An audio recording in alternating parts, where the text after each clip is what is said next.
आज देश में चर्चा है आर्यन खान को जमानत मिलना चाहिए या नहीं।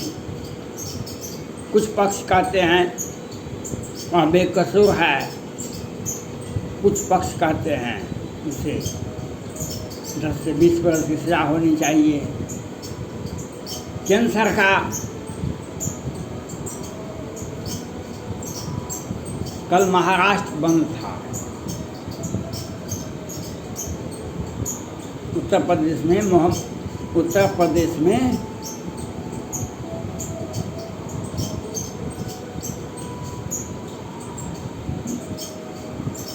मोहम्मदपुर खीरी में जो घटना हुई, किसानों की हत्या हुई थी और केंद्रीय गृह राज्य मंत्री की बर्खास्तगी को मांग लेकर के महाराष्ट्र में कल बंद था। ये वही महाराष्ट्र सरकार है जो सुशांत सिंह राजपूत, दिशा सालियान, संदीप नाहर और के हत्या करवाने में ये मशगूल थे। और मनसुख हिरेन केस में उनका ये पर्दा हो गए, जो 100 करोड़ का टारगेट इन लोगों का था हमको। और वही शिवसेना है, ये भारत पाक में क्रिकेट मैच होता था तो पिच को खोदते थे शिवसेना वाले, जो हम पाकिस्तानी क्रिकेटर को बम्बई आने के लिए नहीं देंगे। लेकिन आज जब सत्ता में बैठे हुए हैं तो वे 100 करोड़ का हमको टारगेट है, हमको 100 करोड़ टका दीजिएगा, आना चाहिए हर हाल में, चाहे सुशांत सिंह राजपूत की हत्या हो जाए, चाहे मनसुख हिरेन की हत्या हो जाए, चाहे फिल्म उद्योग वाले, फिल्म इंडस्ट्री वाले तांडव फिल्म बनावे, वेब सीरीज बनावे हिंदू धर्म देवी देवताओं का फिल्म बनावे, हमको कुछ मतलब नहीं है। बाहर से हो या फिल्म उद्योग से हो, ये हमको पैसा 100 करोड़ आना चाहिए। हम हत्या जिसका करना है कहो, ये हमको 100 करोड़ रुपया आना चाहिए प्रत्येक महीना। सचिन वाजे जी जो उनके इंस्पेक्टर, पुलिस सब इंस्पेक्टर थे, वे बोले थे बयान में, NIA के बयान में उनको 100 करोड़ का अनिल देशमुख जी सुशांत सिंह राजपूत केस में कहते थे सीबीआई जांच करने में, महाराष्ट्र पुलिस जांच करने में सक्षम है, लेकिन वे भी 100 करोड़ का टारगेट में बहुत पैसा लिए भी थे। ये महाराष्ट्र सरकार है। अब आर्यन खान साहब महाराष्ट्र सरकार का जो टारगेट है 100 करोड़ हमको वसूली होना चाहिए, उसी का एक हिस्सा है ड्रग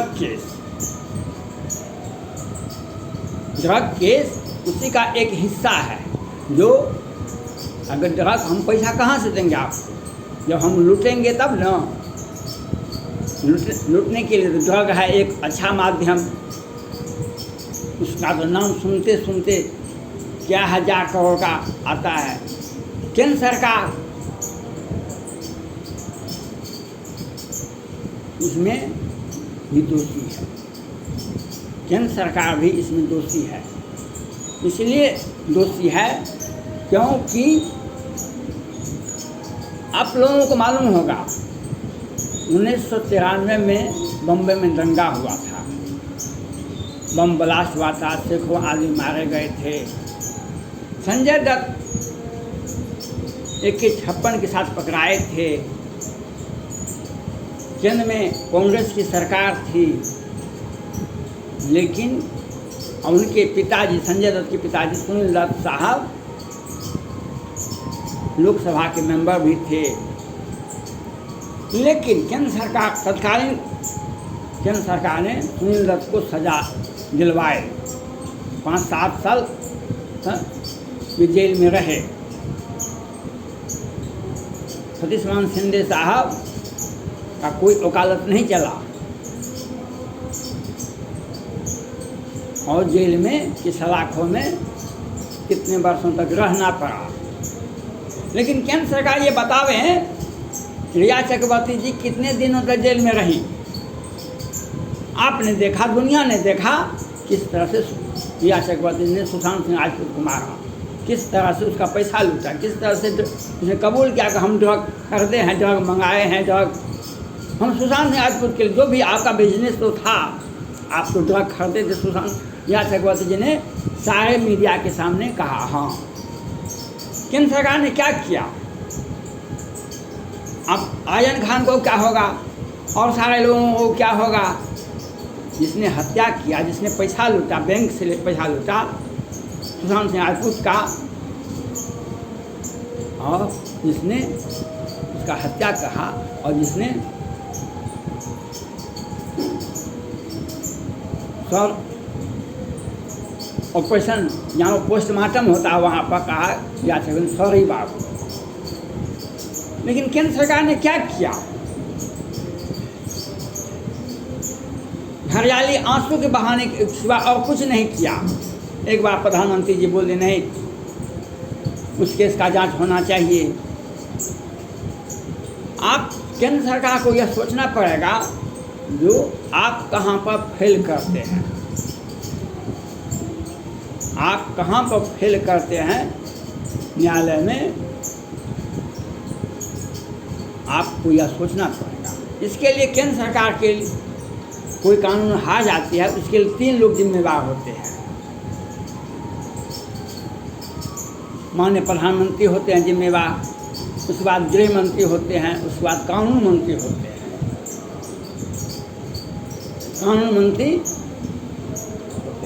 कानून मंत्री इसके पहले रविशंकर प्रसाद जी थे। अमिताभ बच्चन की पत्नी जया बच्चन साहब राज्यसभा में ड्रग माफियाओं के पक्ष में भाषण दे रही थी, लेकिन एक FIR नहीं हुआ, एक FIR तक नहीं हुआ। पटना हाईकोर्ट बिहार सरकार से पूछे कोरोना में कितने लोग मरे, कोरोना में कितने लोग मरे। पटना हाईकोर्ट के मुख्य न्यायाधीश रविशंकर प्रसाद जी पटना में बैठे हुए थे, लेकिन ये बेचारे कुछ भी नहीं कुछ बोलते थे।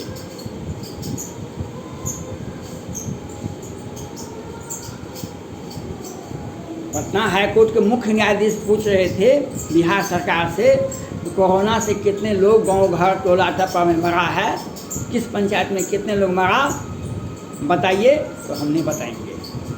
लेकिन सरकार का पोर्टल है, न्यायालय पूछ रहा है और बिहार सरकार नहीं बता रही है। अब देश का कानून मंत्री पटना में बैठा हुआ था।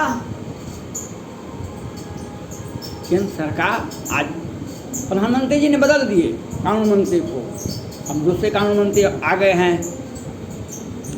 केंद्र सरकार को चाहिए अपनी छवि साफ रखे, और उनके द्वारा जो अटॉर्नी जनरल बनाए गए हैं उनको हटावे। कितना दिन का कार्यकाल होता है हमको पता नहीं है। तुषार मेहता जी को कब से रखे हुए हैं? निर्भया केस कांड में 20 वर्ष से कम उम्र के लड़के को फांसी पर दिन दहाड़े लटका दिया गया, लेकिन बिहार सरकार के मुख्यमंत्री नीतीश कुमार जी का केस, हत्या का केस सुप्रीम कोर्ट जाता है तो खारिज हो जाता है। ये केंद्र सरकार की जिम्मेदारी बनती है, किसकी जिम्मेदारी बनती है? क्योंकि आपने तुषार मेहता जी को रखा है और पश्चिम बंगाल बिहार का केस जाता है तो ऊपर ही खारिज हो जाता है। केस लड़ने के लिए आप फ्री होकर केस लड़ते रहें, कोई काम नहीं है तो आप केस जीत जाएंगे। अगर नहीं लड़ना है आपको, आप फ्री नहीं है, तो बहुत बड़े वकील को उनकी जो फीस होती है वह दे दे, आप केस जीत जाएंगे।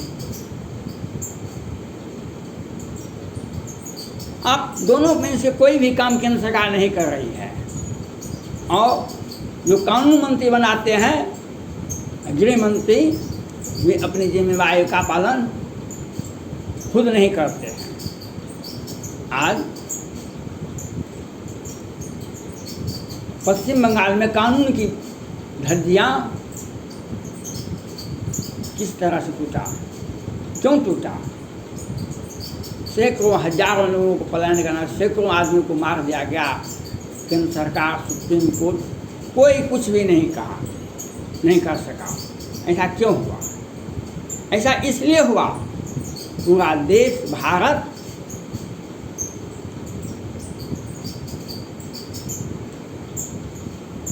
महाराष्ट्र सरकार को बर्खास्त करने के लिए कर रही थी। पूरा देश भारत बिहार सरकार को पर कार्रवाई करने के लिए कर रही थी। पटना हाईकोर्ट के वरीय न्यायाधीश राजेश जी ने बिहार सरकार ने जो घोटाला किया था, सृजन घोटाला, उसमें पटना हाई कोर्ट के वरीय न्यायाधीश से उन्होंने राष्ट्रपति भवन, सुप्रीम कोर्ट और प्रधानमंत्री कार्यालय को सूचित किया, जो यहाँ पर लोअर कोर्ट और वैकेंट कोर्ट से सृजन घोटाले के बड़े आरोपी को जमानत दी जाती है। लेकिन किसी भी तीनों संस्थाओं, नहीं राष्ट्रपति भवन से कोई कार्रवाई हुई, नहीं प्रधानमंत्री कार्यालय से कोई कार्रवाई हुई, नहीं सुप्रीम कोर्ट द्वारा कार्रवाई की गई। आप कानून का मजाक आप केंद्र सरकार ने किया, तत्काल संज्ञान लेना चाहिए, तत्काल संज्ञान लेना चाहिए। बिहार के मुख्यमंत्री पर हत्या का मामला दर्ज है। 1989 में सीताराम सिंह की हत्या दिन उजाले में होता है बिहार में, लेकिन वह केस खारिज क्यों होता है? सुप्रीम कोर्ट से खारिज नहीं होता है। आप केंद्र सरकार ने जो अटॉर्नी जनरल तुषार मेहता जी जैसे व्यक्ति को रखे हैं, वह बिहार सरकार के विरुद्ध में जो केस आता है उसको खारिज करवाने में लगे रहते हैं। ये पश्चिम बंगाल के केस को खारिज करवाने में लगे रहते हैं, और चिड़चिड़ी होती है केंद्र सरकार से। केंद्र सरकार में भी प्रधानमंत्री जी कभी काल बोल देते हैं, और अमित शाह जी गृह मंत्री हैं, वे कुछ नहीं करते हैं, कानून मंत्री कुछ नहीं करते हैं। इसीलिए आर्यन खान के मामले में गृह मंत्री के अंदर आता है ड्रग मामला। यह देश के सुरक्षा के साथ जुड़ा हुआ है, लेकिन रिया चक्रवर्ती केस में कुछ भी नहीं किए। आज सैकड़ों आदमी, सैकड़ों केस महाराष्ट्र से सुप्रीम कोर्ट जाता है। प्रधानमंत्री को चाहिए सीधे सीधे आदेश दें, अगर जमानत किसी का होता है, किसी अपराधी का कोई केस खारिज होता है, तो सीधे सीधे जवाब कड़े आवाज़ में जवाब देना चाहिए कि यह कैसे हुआ, आप इसे पुनः विचार करें। आप देश के प्रधानमंत्री हैं, आपके बात को सुनना पड़ेगा, चाहे सुप्रीम कोर्ट हो चाहे लोअर कोर्ट हो। कानून के तहत सभी को कंट्रोल करने के लिए सुप्रीम कोर्ट को भी, मुख्य न्यायाधीश को भी बर्खास्त करने के लिए महाभियोग की व्यवस्था है। कानून से ऊपर, संविधान से ऊपर, लोकसभा से ऊपर कोई नहीं है। देश की सत्ता तीन ही जगह सुरक्षित है, सार्वभौम सत्ता राज्यसभा, लोकसभा और राष्ट्रपति भवन के पास। लेकिन आप जब रिया चक्रवर्ती के, सुशांत सिंह राजपूत केस में चुप थे, तो आर्यन खान को बेल क्यों नहीं होगा? आज महाराष्ट्र ड्रग का बाजार बना हुआ है। जिस तरह से आप अपने शहर में सब्जी खरीदने के लिए जाते हैं, दूध पानी खरीदने जाते हैं, उसी प्रकार से वहाँ पर ड्रग मिलता है। और केंद्र सरकार देखती रहती है, अगर नहीं देखती तो केंद्र सरकार को हस्तक्षेप करना है। बिहार में कोरोना से कितने लोग मरे, वहाँ एक पंचायत का हिसाब लेती, बिहार सरकार से पूछती, उसका कानूनी कार्रवाई। कितने तरह घोटा, 265 वेंटिलेटर बिहार सरकार ने खरीदा, क्यों खरीदा था? क्या 1000 करोड़ का है, उसका हिसाब क्यों नहीं लिया गया? जनता के लिए खरीदा गया था, घोटाला करने के लिए। सुप्रीम कोर्ट ने 2019 में ही बालिका गृह कांड का उल्लंघन किया था। 29 मार्च 2021 को 5 सैनिक परिवार की हत्या होती है, नहीं, केंद्र सरकार कुछ नहीं बोलती है। ये केंद्र सरकार की जिम्मेवारी बनती है। अगर चाहे तो किसी भी ड्रग माफियाओं को जमानत नहीं होता, किसी कोई भी हत्यारा पर FIR होगा, जेल के अंदर जाएगा। लेकिन आप अगर चाहेंगे जो तटस्थ रहता है उसका भी इतिहास दिखाया जाता है। इसीलिए आजम खान को भी जमानत मिलने का, जब इलियास चक्रवर्ती जी को जमानत मिल सकता है, उस केस को आप हार सकते हैं, तो आजम खान के केस में भी आप हार सकते हैं। धन्यवाद।